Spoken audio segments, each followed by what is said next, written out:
એક વર્ષ અને 13 દિવસ પહેલા ભાજપનો ખેસ ધારણ કરનાર આદિવાસી નેતા અને પૂર્વ ધારાસભ્ય મહેશ વસાવાનો ભાજપથી મોહભંગ થઈ ગયો.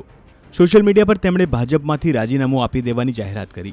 ન્યૂઝ 18 ગુજરાતી સાથેની ટેલિફોનિક વાતચીતમાં તેમણે આરોપ લગાવ્યો કે ભાજપની કાર્યપદ્ધતિ અને તેમના અહંકાર તથા વિસ્તારમાં વિકાસના કામ ન થવાના કારણે તેઓ નારાજ છે. પોતાની આગામી રણનીતિ અંગે પણ તેમણે ખોલીને વાત કરી. કહેવાનો મતલબ જ્યારે મનગમતી નહીં હોય તો અમે ફાળી દઈએ એટલા માટે કે અમે તો કોઈ કોંગ્રેસના નહીં હતા, ભાજપના નહીં હતા. અમે વર્ષોથી અમારી સ્વતંત્ર લડતા. કારણ શું છે બીજેપી થી છેડો ફાડવાનું, સંબંધ તોડવાનું?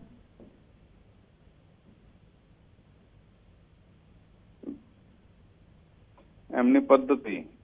અચ્છા, કયું અહંકાર કઈ એવું કામ નથી થયું જેને લઈને આપને ચિંતા સતાવી રહી છે કે ભાઈ પ્રજા પછી આપને કેવી રીતે પસંદ કરશે? એવું કઈ થયું આપની સાથે? હા, ચાલો બેન, એ વસ્તુ તમને કેમ આવે? ટ્રાઇબલ અંદર જ્યારે કોઈ બેન ડિલિવરી કરવાની હોય ત્યારે એને ડિલિવરી કરવા માટે જોલીમાં લાવવું પડે.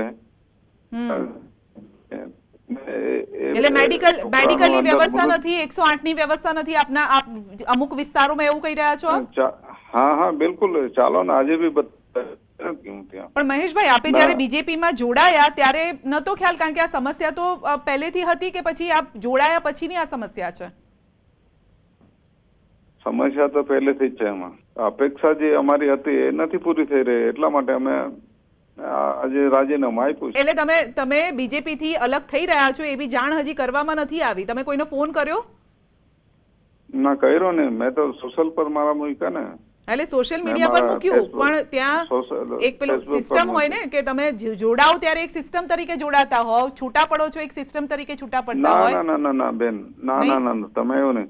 જોડાય તે દાડે તો ખાલી ખેસ પહેર્યા, અમે કઈ લખિત નથી આપ્યું તે દિવસે. અચ્છા, ના, તમે તો બે હાથ જોડીને આમ ખુશ થઈને ટોપી પહેરી રહ્યા છો, ખેસ પહેરી રહ્યા છો, તો હવે જો મનાવવા આવે બીજેપી તરફથી તો માની જશો? ના, શું કામ? ના, એટલે કે ભલે તમારી આ નારાજગી છે, ચલો દૂર કરી દઈએ, આ જે સમસ્યાઓ છે એ પૂરી કરી આપીએ, ત્યાં સુવિધા આપી દઈએ તો? ના, કશું કઈ પૂરું નહીં કરી આપે. કઈ નાની મોટી વસ્તુ નથી એ લોકો પૂરી કરી શકે. એમાં એ જાણવું છે આપના લોકોએ જે આપના ઉપર વિશ્વાસ ધરાવે છે, ત્યાંની જનતાએ જાણવું છે કે મહેશભાઈ હવે શું કરવાના છે. બીજેપીમાં નથી તો મહેશભાઈ શું કરશે? મહેશભાઈ પ્રજાને જાગૃત કરશે, અને જાગૃત કર્યા છે છોટુભાઈ વસાવા સાથે. એટલે હવે પિતા સાથે ફરીથી જોડાઈ જશો? એ તો મારા પિતા છે, તો એમાં કે પણ મહેશભાઈ, તમે છૂટા પડ્યા હતા ને પિતા સાથે, પિતા નારાજ પણ થયા હતા એ વખતે, આપને ખ્યાલ હશે.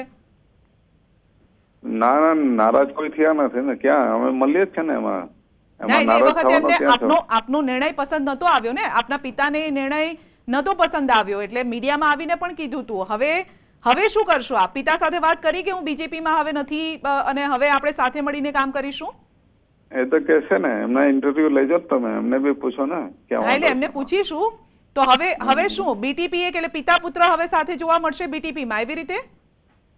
અરે, અમે તો કહેવાનો મતલબ સમાજ રીતે ને એની રીતે જોડે જ છે, કુટુંબ રીતે. એમાં ક્યાં એ છે? એટલે બીજી કોઈ પાર્ટીમાં, ધારો કે કોંગ્રેસ છે, પછી ટેકો કોને આપશો? કે પછી તમે અલગ પોતાની રીતે જ બીટીપી ની રીતે જ આગળ વધશો? અમારી તાકાત પહેલા ઉભી કરીએ, જે હતી એ ઉભી કરીને પછી અમે કોને હાથે રહેવું તે. અમે તો કોંગ્રેસ સાથે બી રહ્યા અને ભાજપ સાથે બી રહ્યા છે જિલ્લા તાલુકા પંચાયતોમાં. હા, આદિવાસી સમાજનું એક સંમેલન આમ આદમી પાર્ટી સાથે પણ કર્યું હતું. હા, કરેલું 100%. ને એ લોકો છેતર્યા અમને. એમાં ચૈતરને ઉભો કરી દીધો. ચૈતરભાઈ વસાવા આ બધું એમને પોતાને અહમ થઈ ગયો. કઈ વાંધો નથી, પણ કહેવાનો મતલબ જીતા તમને બી આનંદ છે. ચાલો, કઈ વાંધો નહીં. બીજા તો કોઈ આવ્યા નહીં. તો નહીં, આગળ જઈને ચલો હવે બીજેપી સાથે નથી તો આગળ જઈને શું કોંગ્રેસને ટેકો આપશો સાથે મળીને? તમે પિતા પુત્ર ને એવું કઈ વિચારણા કરી છે?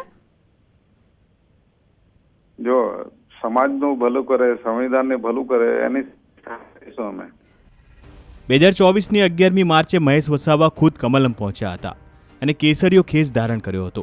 જોકે હવે તેમણે ભાજપને અલવિદા કહી દીધું છે. બીજી તરફ ભાજપનો દાવો છે કે અમને સત્તાવાર રીતે હજુ સુધી કોઈ રાજીનામું મળ્યું નથી. મહેશ વસાવા એ ભારતીય જનતા પાર્ટીના નેતા છે અત્યારે, કારણ કે તેઓ ભારતીય જનતા પાર્ટીમાં 2 વર્ષ પહેલાં પ્રદેશ અધ્યક્ષ સી આર પાટીલ સાહેબના હસ્તે ખેસ પહેરીને ભારતીય જનતા પાર્ટીમાં જોડાયા. તેઓ બીટીપીના નેતા છે અને પૂર્વ ધારાસભ્ય પણ હતા, અને સાથે સાથે તેઓ છોટુભાઈ વસાવાના પુત્ર પણ છે અને આદિવાસી સમાજની અંદર એક સારું પ્રભુત્વ ધરાવતા નેતા છે. પરંતુ એમને જે રાજીનામું આપ્યું છે એની કોઈ નકલ હજી ભારતીય જનતા પાર્ટીને મળી નથી. ભારતીય જનતા પાર્ટીને એની નકલ મળશે ત્યારબાદ ભારતીય જનતા પાર્ટીનું મોવડી મંડળ કોઈપણ વિષયમાં ચર્ચા કરીને નક્કી કરશે, અને એ નક્કી કર્યા બાદ ભારતીય જનતા પાર્ટી મીડિયાને જાણ કરશે કે જે નિર્ણય કર્યો છે જાણ કરશે. અને છોટુભાઈ વસાવાના મહેશભાઈ વસાવાના જે એમના પ્રશ્નો હશે એ પ્રશ્નો બાબતે પણ ભારતીય જનતા પાર્ટી જાણકારી મેળવવાનો પ્રયત્ન કરશે, અને એ વધુમાં વધુ એમના પ્રશ્નોને સંતોષકારક રીતે એમને જવાબ મળે અથવા તો તેઓ ભારતીય જનતા પાર્ટીમાંથી રાજીનામું ન આપે એના પ્રયત્નો પણ ભારતીય જનતા પાર્ટીના મોવડી મંડળ દ્વારા કરવામાં આવશે. વ્યક્તિને પોતાની રીતે પોતાના અભિપ્રાયો રજૂ કરવાનો આ દેશમાં અધિકાર છે, એ રીતે મહેશભાઈને પણ પોતાના અભિપ્રાયો રજૂ કરવાનો અધિકાર છે. પરંતુ એ જે એમને વાતો કરી છે કેટલી સાચી છે કેટલી ખોટી છે એ પ્રજા પણ સમજે છે. સાથે સાથે ભારતીય જનતા પાર્ટીના નેતૃત્વ એ રાજીનામું મંજૂર કે ન મંજૂર કરવું એ નેતૃત્વ ઉપર આધારિત છે, અને નેતૃત્વ જ્યારે પણ આ નિર્ણય લેશે, પહેલાં તો રાજીનામું મળવા દો, હજી તો રાજીનામું મળ્યું જ નથી. રાજીનામું મળ્યા બાદ એ નિર્ણય લેવામાં આવશે. ક્યાંય પણ કોઈ જગ્યાએ એવું નથી કે એમને જે રાજીનામું હજી સુધી ફોન દ્વારા અથવા તો ફિઝિકલ અમને મોકલાવ્યું નથી.